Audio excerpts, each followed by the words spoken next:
Hablemos de zorra. Hablemos de trámites inmobiliarios.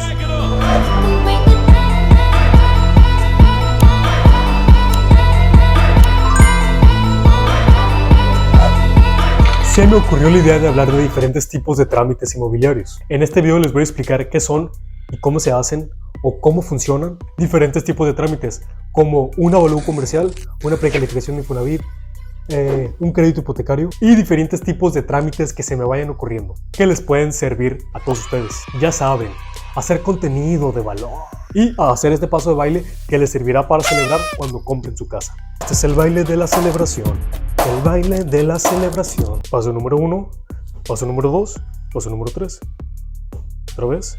Número 2, número 3. Regresa haciendo lo mismo y sobres. Hasta que te salga, hasta que te salga. Hasta que te salga, hasta que te salga. Las escrituras. ¿Qué son las escrituras? Las escrituras son escrituras. En este video no voy a manejar términos muy técnicos, muy complejos, sino en pocas palabras para que se entienda, para que todo el mundo lo entienda. Las escrituras, en pocas palabras, son un documento que dice, en pocas palabras, de quién es una propiedad. Literalmente no dice, esta propiedad que está aquí, bla, bla, bla, es de Juanito. Yo antes creí que era así, que literalmente así decía, pero sí y no. Que sí lo dice así, pero no literalmente, sino que ahora sí, literalmente, aparece la última transacción, compraventa, donación, herencia, efecto, acción o contrato legal que se llevó a cabo respecto a ese bien inmueble. Por ejemplo, en una compraventa aparece este inmueble total que se encuentra ubicado por aquí.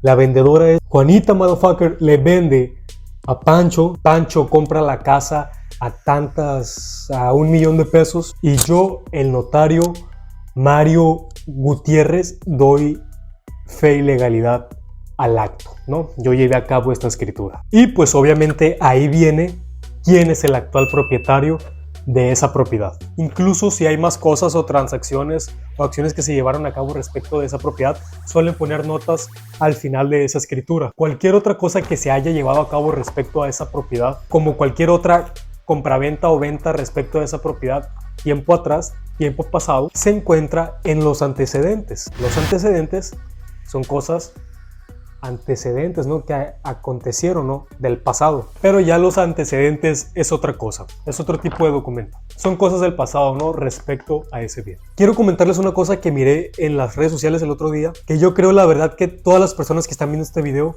que la verdad saben que no pasa nada respecto a este tema. ¿A qué me refiero? El otro día miré en las redes sociales o escuché, oye, ¿y qué pasa si se llevan mis escrituras, güey? ¿Qué pasa si se las llevan? Si estas son las escrituras de tu casa y alguien se las lleva, no pasa nada. Eso que se llevó simplemente es una copia. Este documento siempre se va a encontrar en el registro público de donde está esa propiedad, ¿no?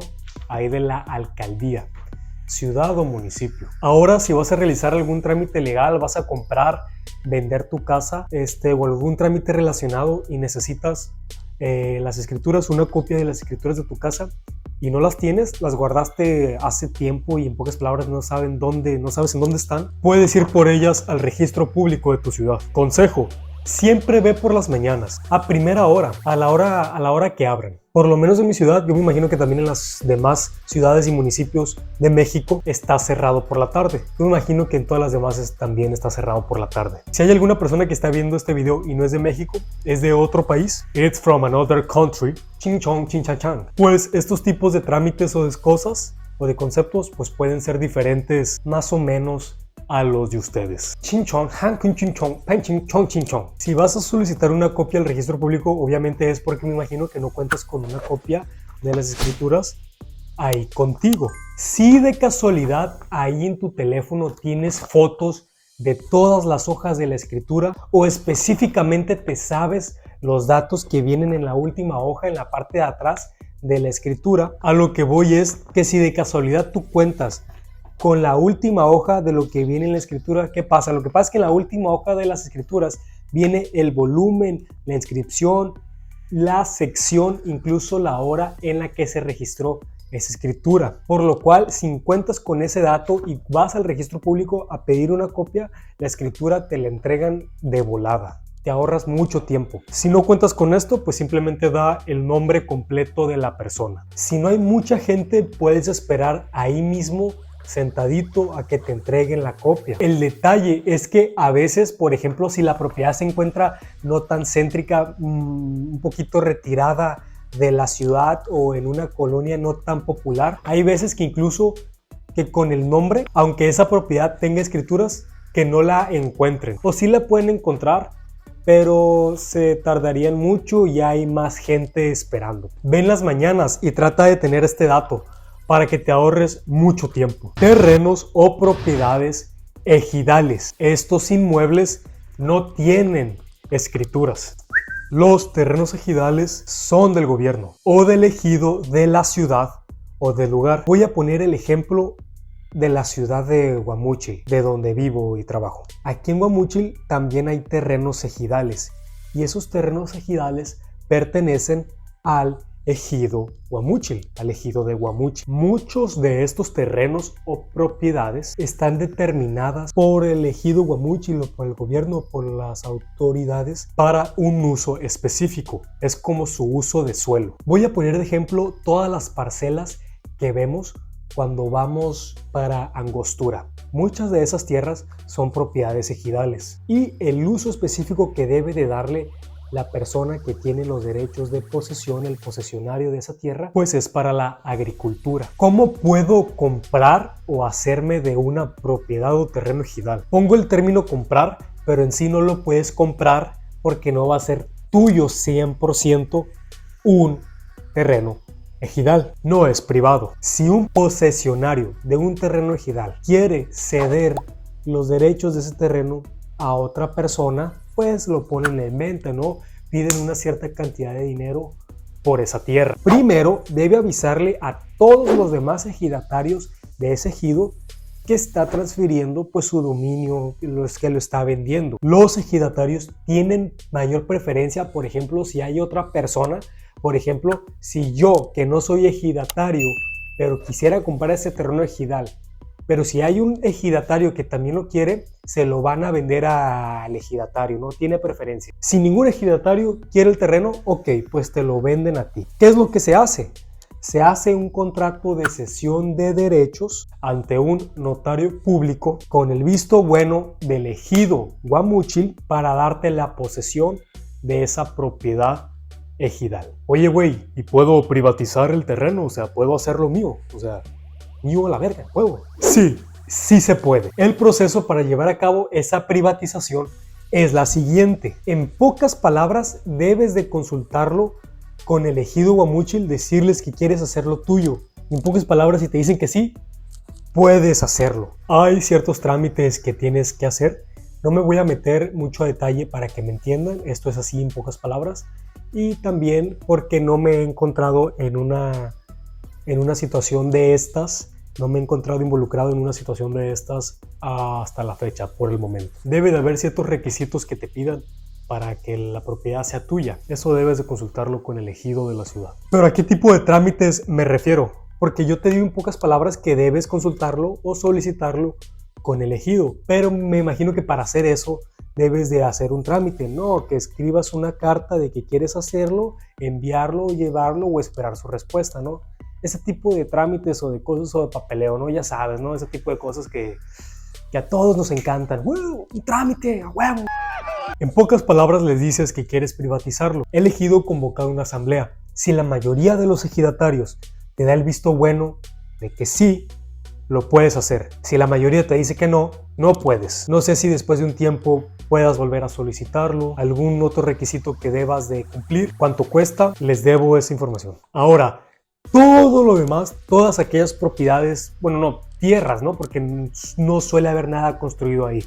Todas aquellas tierras, como por ejemplo cuando vamos en carretera, todos esos cerros que vemos, todas esas tierras, todos esos bosques que no tienen papeles, no son ni ejidales, ni urbanas, no son de fulanito, ni de nadie. Bueno, todo eso es propiedad de la nación, todo eso es del gobierno, ¿no? De los mexicanos, todo eso forma parte del territorio mexicano. Concesiones. De hecho, también puedes hacerte de una de estas tierras. ¿Qué es una concesión? Una concesión es conceder. El gobierno, las autoridades te conceden esa tierra, ese terreno. ¿Cómo hacerte de una concesión de tierra? Debes de realizar los trámites correspondientes para solicitar esa concesión. En pocas palabras, le presentas a la autoridad correspondiente el proyecto, lo que quieres hacer con esa tierra. No simplemente se lo vas a solicitar, pues simplemente pues porque lo quieres a la verga, concédemelo, es que yo lo quiero. No, o sea, si vas a solicitar una concesión es porque hay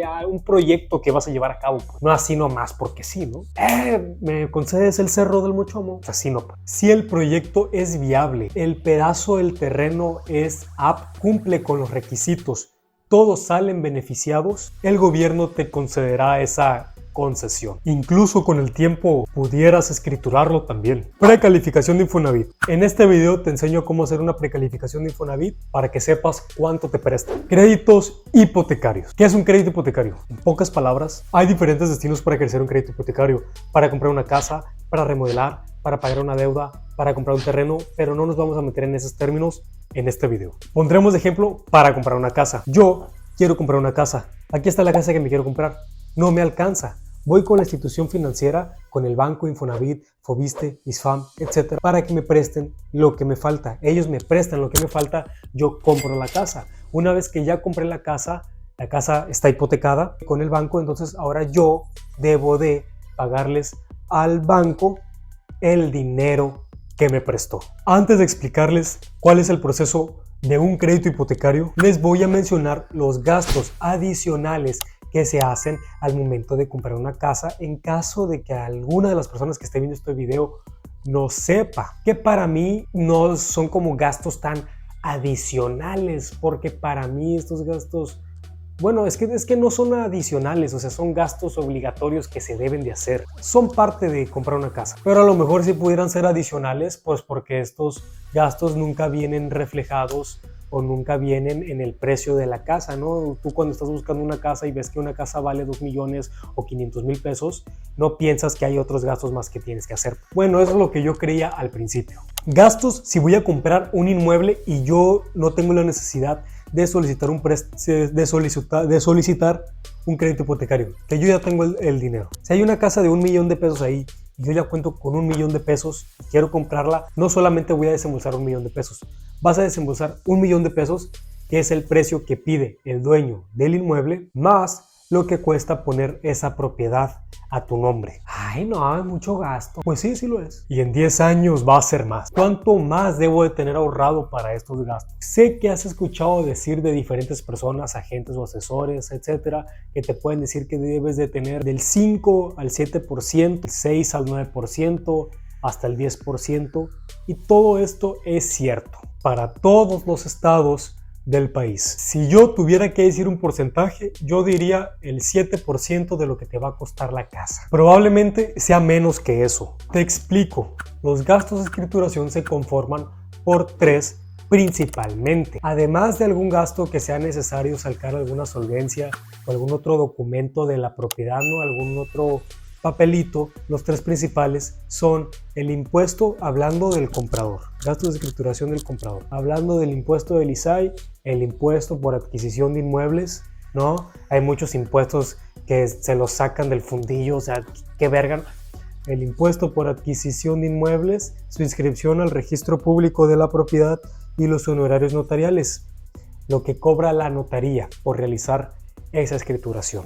En el estado de Sinaloa, el ISAI es el 2%. Sobre la inscripción en el registro público es como el 1%, abreviando. ¿Cuánto de honorarios notariales? Los notarios, los peritos evaluadores, los abogados o cualquier otro profesionista cuentan con aranceles, incluso los doctores, donde dicen cuánto deben cobrar por realizar ciertos servicios. Si los notarios le hicieran caso a lo que te dice el arancel sobre cuánto deberías de cobrar por realizar una escritura, créeme que las escrituras salieran más caras de lo que realmente salen. Entonces en el arancel puede aparecer sobre una casa de 1 millón a 2 millones de pesos que la notaría puede cobrar unos 50,000 pesos, unas 575 UMAS etcétera, pero usualmente sobre ese valor lo toman como referencia y cobran un poquito menos o se ajustan obviamente al trabajo que hay que realizar y pues lo que ellos les gustaría ganar, ¿no? Ya saben. Entonces, antes de comprar,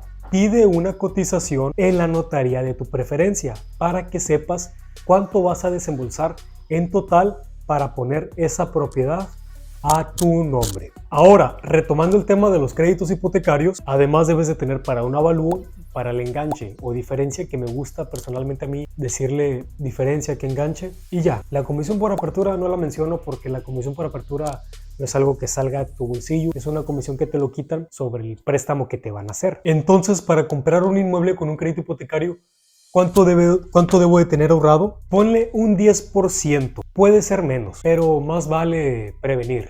Toma un 10% para tomar en cuenta, porque sí, aunque vas a solicitar un dinero prestado para comprar una casa, de todas formas debes de tener este dinero ahorrado. También al solicitar un crédito hipotecario hay gastos iniciales, estos que te acabo de mencionar, que se tienen que realizar, si no, pues no te lo van a prestar. A veces los bancos, voy a poner de ejemplo, los bancos cuentan con ofertas, con promociones, con diferentes tipos de créditos hipotecarios y tú debes de escoger el que más se adecue a tus necesidades. Ya tocando este tema, obviamente siempre te recomiendo, prácticamente te digo que si te encuentras analizando la situación de solicitar un crédito hipotecario para X o Y situación, siempre vayas con un broker o con un asesor hipotecario, el que más te guste. Ellos no te cobran por su servicio ni por su asesoría, sino que los bancos le pagan a ellos. Entonces, una chulada. Hay veces que los bancos tienen promociones o diferentes tipos de productos en los que a veces no pagas avalúo, o a veces es menos, o a veces no pagas enganche, pero en el caso más normal debes de cubrir todos estos gastos. Antes de explicar el procedimiento de un crédito hipotecario, primero debemos de saber qué es un avalúo comercial, el enganche, la diferencia, y la comisión por apertura también la voy a explicar. Un avalúo comercial es simplemente determinar cuánto cuesta algo. Un avalúo te indica cuánto cuesta una propiedad, cuánto vale su metro cuadrado. Lo que vale de metro cuadrado se multiplica por la cantidad de metros cuadrados que hay y es lo que te da el precio comercial de ese inmueble. En sí, lo que hace un perito evaluador o el procedimiento más o menos es el siguiente. Probablemente se me escape alguno que otro dato importante porque yo no soy el especialista en la evaluación, pero sé cómo funciona. Primero, lo que hace el perito es comparar la casa que se va a evaluar con diferentes casas a la venta similares. El perito se encarga de investigar cuál es el precio de esas casas. El perito por experiencia sabe si el precio está bien o si está muy alejado de la realidad, no lo va a tomar en cuenta para hacer la comparación. Una vez sacado el promedio, toma en cuenta factores de homologación, que en sí son las características de la casa a evaluar para determinar el precio, que si en qué colonia de la ciudad se encuentra, si es una colonia popular, cuántos números de frente tiene la casa, si está en esquina, en qué estado de conservación se encuentra, cuántos años de antigüedad tiene la casa, de cuántas plantas es, los materiales de la casa, alguna instalación especial que tenga la casa, jacuzzi, jardín, aljibe, cuántas habitaciones, cuántos baños, su distribución, etcétera, sus metros cuadrados, etcétera. Saca el valor de metro cuadrado sobre el terreno de la construcción e instalaciones especiales. Los compara con el valor de metro cuadrado de las otras casas para determinar el valor de metro cuadrado de tu casa y determinar su valor comercial. ¿Cuánto vale? ¿Cuánto puedes pedir por ella? ¿Cuánto cuesta la casa? Ese es el avalúo comercial. El enganche. ¿Qué es el enganche? Los bancos no te suelen prestar el 100% de lo que necesitas para completar para la casa. Tienen un aforo predeterminado. Hay casos en los que sí te prestan el 100% de lo que ocupas. Si yo tengo 100 mil pesos ahorrados y me faltan 900 mil pesos, bueno, vamos a ponerle que tengo 200 mil pesos y me faltan 800 mil pesos. Hay veces que sí te prestan todo eso que ocupas, pero hay otras veces que no. Los bancos no te prestan todo lo que cuesta la casa. Como ya les dije, debes de tener un dinero ahorrado. Hay veces que sí, ahorita les digo en qué situación. A lo mejor no te prestan en total lo que cuesta la casa, pero con el dinero ahorrado que tienes, aunque no te presten en total, de todas formas te alcanza para lo que te falta, ¿no? Para completar lo que te falta. ¿A qué me refiero? Los bancos te prestan del 90 a 95% en la mayoría de los casos de lo que cuesta la casa. Te van a prestar lo que sea menor, el precio de la casa o lo que haya dado el avalúo. Si el avalúo dio un poquito menos, de lo que cuesta la casa, tomarán en cuenta ese dato. Si el avalúo dio más y el precio es menor, tomarán en cuenta ese dato. Entonces, suponiendo que, para no entrar en complejidades, si la casa es de 1 millón de pesos el precio y el avalúo también dio 1 millón de pesos y el aforo para ese crédito hipotecario es del 90% de aforo, debes de tener de enganche o de diferencia 100 mil pesos, porque lo que te prestarían fuera sería 900 mil. Eso es el enganche. Y la comisión por apertura, los bancos te cobran una comisión por aperturar el crédito. Suele ser la mayoría de los casos de un 3%. Les había dicho al principio que no lo tomaba en cuenta porque no salía, porque esa comisión no se pagaba, sino se quitaba. Pero pensándolo bien, me equivoqué. Esta comisión por apertura que te cobran, más bien si no la tienes que dar, pero como te la quitan, esa comisión que te quitan, pues también deberías tenerla ahí ahorrada en los gastos iniciales para el enganche, avalúo, gastos de escrituración y comisión de apertura también, porque te la quitan. Entonces, en el ejemplo que estábamos dando, si me prestan el 90% de aforo, la casa vale 1 millón de pesos, me van a dar 900 mil pesos. No va a ser 900 mil pesos, 900 mil pesos menos la comisión por apertura, suponiendo que es un 3%. La comisión por apertura sería de 27 mil pesos, es un ejemplo, te prestarían 873 mil pesos. Entonces el enganche no sería de 100 mil pesos, sino de 127 mil pesos. O sea, hay que tomar en cuenta ese gasto. Si te encuentras realmente en la situación de querer comprar una casa con un crédito hipotecario, sí te aconsejo que te acerques a un broker hipotecario o un asesor hipotecario. Ya tocando este tema, antes otra vez déjenme le explico qué es un asesor hipotecario o qué es lo que hace. Un asesor de créditos hipotecarios lo que hace es que te dice cuál es el mejor crédito para ti. Te realiza un perfilamiento dependiendo de tus ingresos mensuales, tus gastos y tus necesidades. Compara diferentes créditos, te los explica a detalles, te da los números de cuánto va a ser tu mensualidad, cuánto va a ser por gastos de escrituración, de enganche y de comisión por apertura, con cuánto dinero vas a contar, y te dice cuál es tu mejor opción o las mejores opciones para ti. Ellos no te cobran por su servicio, a ellos les paga el banco. Entonces, por supuesto que sí te recomiendo que te acerques con uno en caso de que te encuentres realmente en esta situación. Entonces, el proceso es el siguiente. Ya ahorré mi dinerito para los gastos iniciales, más vale prevenir. Pongo de ejemplo un crédito hipotecario con un banco, ya sea en Santander, Scotiabank, Banbajío, B+, Banregio, etc. Que al final de cuentas es la misma para cualquier institución financiera. En pocas palabras, para no enredarnos mucho, solicitas el préstamo con el banco. Esto lo haces a través de un expediente. En el expediente van la solicitud, documentos tuyos y del vendedor y de la casa. Una vez aprobado el crédito, se hace el avalúo de la casa. Una vez hecho el avalúo, el banco ya sabe cuánto es la cantidad que te van a otorgar. Después se coordina, se acuerda la fecha para la firma de escrituras de la compraventa de la casa. Antes de la firma, tú ya vas a saber cuánto te van a prestar, cuánto va a ser de gastos de escrituración, cuánto se va a tener que dar de enganche y cuánto te quitaron con respecto a la comisión por apertura. Una vez llegada el día de la firma de escrituras, después de firmar escrituras, el banco, algunos el mismo día o puede ser el día de mañana con respecto a los bancos, la cosa es que después de firmar, después el banco transfiere el dinero al dueño de la casa, a la cuenta bancaria que proporcionó. No es de que el banco te dé el dinero a ti, te lo da a ti y tú ya se lo des a él. No, el banco se lo da directamente al vendedor. Una vez ya que el vendedor ya recibió el dinero, ya él te va a entregar las llaves de la casa, ¿no? Ya te da la casa. Una vez hecho esto, ya puedes ir a tu nueva casa a celebrar el baile de la celebración y comenzar a pagar ese préstamo, ese crédito. Siempre cuando puedas, realiza pagos anticipados a tu crédito para que lo termines de pagar más rápido. Actualmente ya no hay problema, la verdad que todos los bancos ya manejan pagos sin penalización.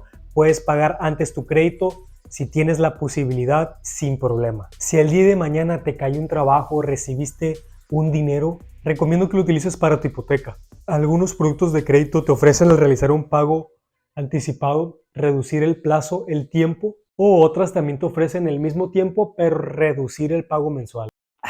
Amigos, esto es todo por el video de hoy. Muchas gracias por quedarse hasta el final. Deja tu like y suscríbete si te gusta nuestro contenido. Si no, pues no. ¿Tienes alguna duda relacionada con algún trámite que no mencioné en este video o de los que hablé en este video? Pregúntame en los comentarios de este video. Bye.